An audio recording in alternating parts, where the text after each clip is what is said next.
Captain, we are receiving Starfleet orders granting a Lwaxana... Lwaxana Troi, a daughter of the fifth house, holder of the sacred chalice of reeks, heir to the holy rings of Beta Z. Mother, please don't do this to me.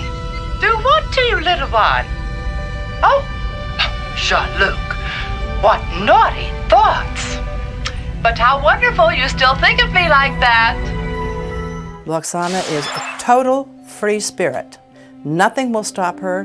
No one can say no to her. She'll find some way to get out of whatever mess she has gotten herself into, and there are many. But she is just plain pure fun. You embarrassed both of us. Oh, he's really very sweet. And lonely. Poor man. A widower, raising a child alone. Mother, don't start. I just think it's time for you to settle down, and if your father were still alive, I'm sure he'd say the same thing.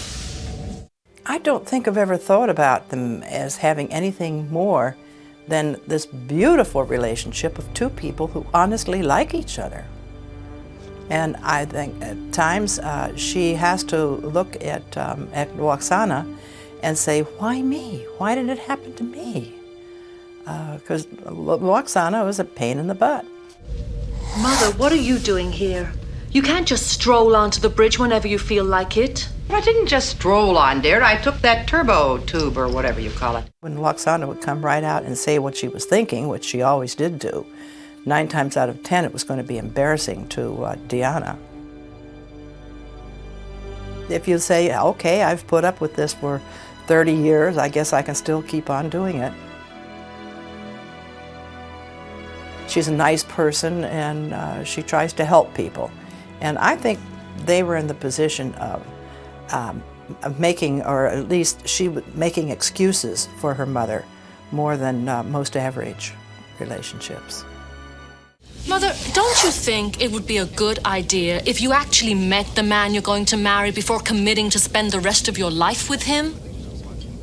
Deanna, I love you, but you do make everything sound like an epitaph. I adored Marina right from the very beginning, and if she needed any help or needed to go somewhere or meet someone or do something with someone, she was always welcome. The Roddenberrys kind of adopted me.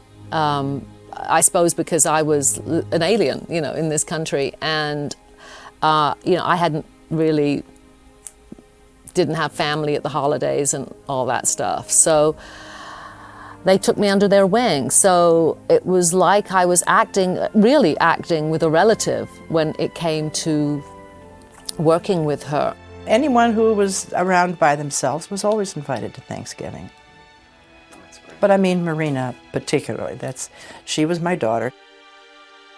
As the years progressed, and I was so happy that her role in Next Gen got kind of deeper, and the episodes were about something. And so as an actor, she could develop in the part. I was so happy they did that, because she's a wonderful actress, and I just wanted her to shine. And she was great to work with. You have to let it go. How can I? I let her die. It was a terrible tragedy. The worst thing that can happen to any parent.